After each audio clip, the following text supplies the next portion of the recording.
अस्सलाम वालेकुम प्यारे व्यूवर्स, क्या हाल है। उम्मीद करती हूँ सब खैरियत से होंगे। जो आज हम बनाने जा रहे हैं जी अचार गोश्त। अचार गोश्त की रेसिपी आपके साथ शेयर करेंगे अपने अंदाज से, अपने स्टाइल से। तो चलते हैं इसकी तरफ। 1 किलो हमारे पास मटन है, मटन का गोश्त, और इसको हमने अच्छे से धो लिया, वाश कर लिया। प्रेशर कुकर के अंदर इसको पकाएंगे हम। प्रेशर कुकर के अंदर इसको ऐड करेंगे हम मटन वाले गोश्त को। और इसके अंदर क्या चीज़ें शामिल करनी हैं, क्या कुछ इसके अंदर ऐड करना है, आपने हमारे साथ रहना है। वीडियो को बिल्कुल स्किप नहीं करना है, सारी वीडियो को वॉच करना है। अच्छा जी, हमने अपने मटन को इसके अंदर ऐड कर दिया है। अब इसके अंदर 2 से 3 चीज़ें हमने ऐड करनी हैं। सबसे पहले हमारे पास है अदरक लहसुन का पेस्ट है, जो 1 टीस्पून है हमारे पास अदरक का पेस्ट, 1 टीस्पून है लहसुन का पेस्ट।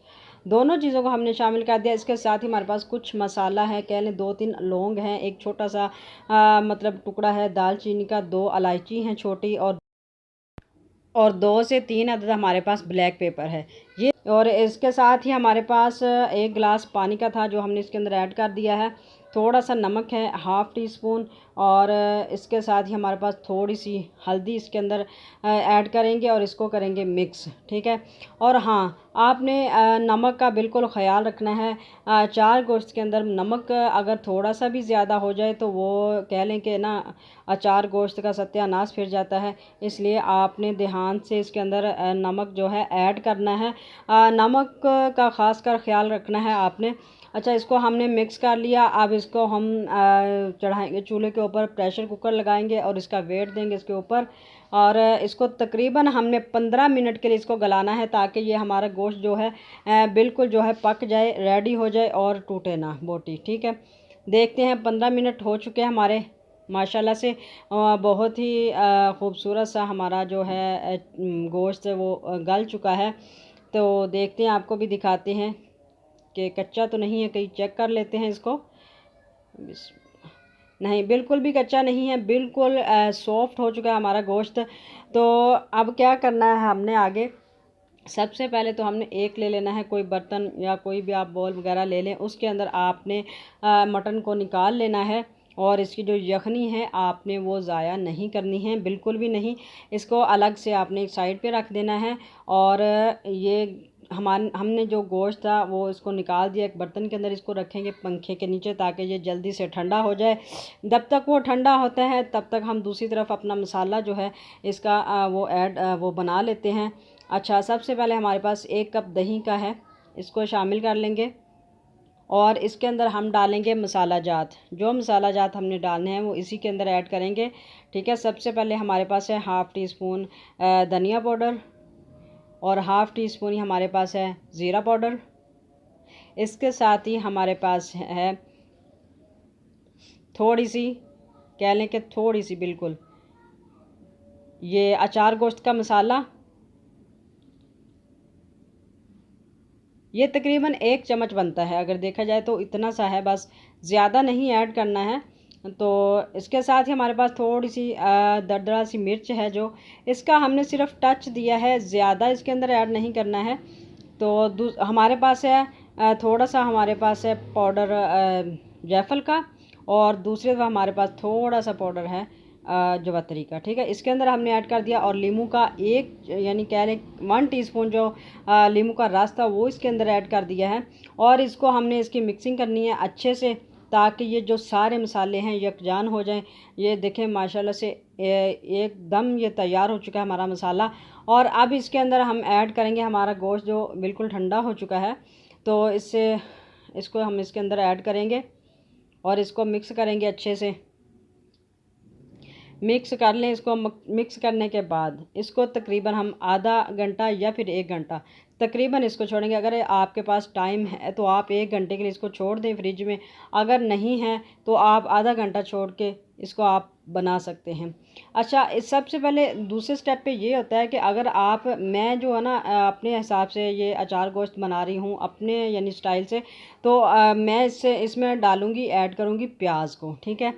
हल्का सा एक छोटा सा बिल्कुल प्याज मैंने चॉप कर लिया था, और वो मैं इसके अंदर ऐड करूँगी। अगर आपने प्याज नहीं डालना है, यानी अचार गोश्त के अंदर प्याज तो नहीं डालते, लेकिन अगर आपने थोड़ा सा मसाला हल्का हल्का सा ग्रेवी सी रखनी है इसमें, तो फिर वो आपको प्याज की ज़रूरत होगी। हाँ ठीक है।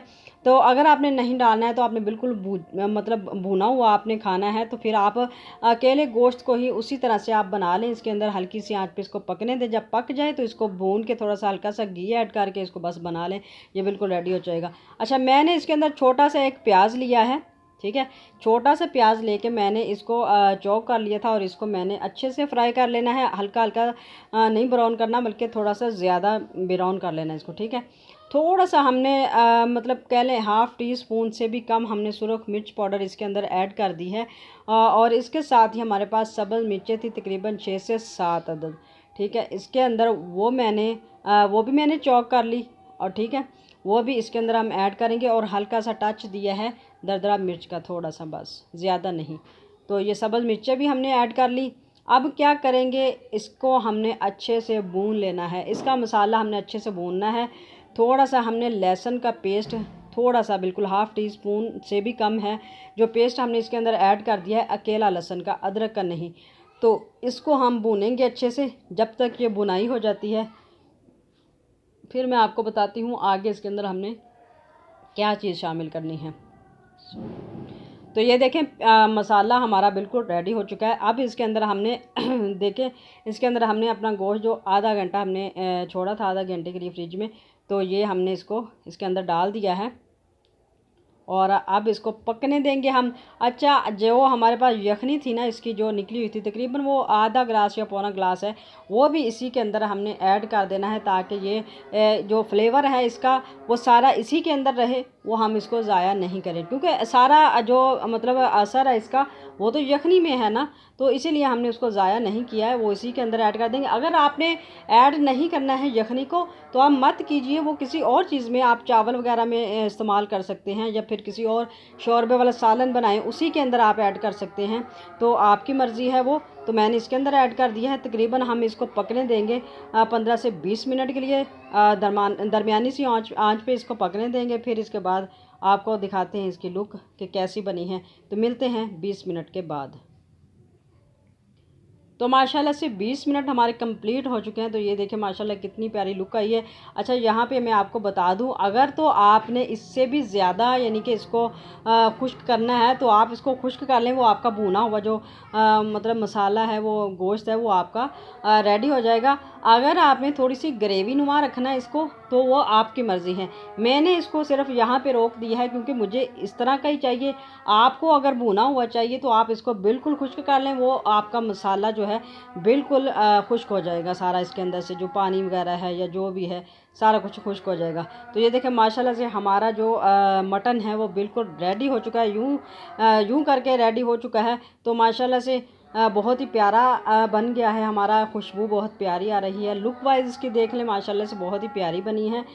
तो आप ख़ुद इसको ट्राई करें, बना के देखें, इंशाल्लाह बहुत ही मज़ेदार बनता है, लजीज बनता है। तो उम्मीद करती हूँ आज की ये हमारी आपको रेसिपी पसंद आई होगी। अगर पसंद आई है तो प्लीज़ इसको लाइक ज़रूर करना, शेयर करना, और हमारे चैनल को सब्सक्राइब करना। आने वाली वीडियो तक के लिए आपसे इजाज़त चाहूँगी। दुआओं में याद रखिएगा। अल्लाह हाफिज़।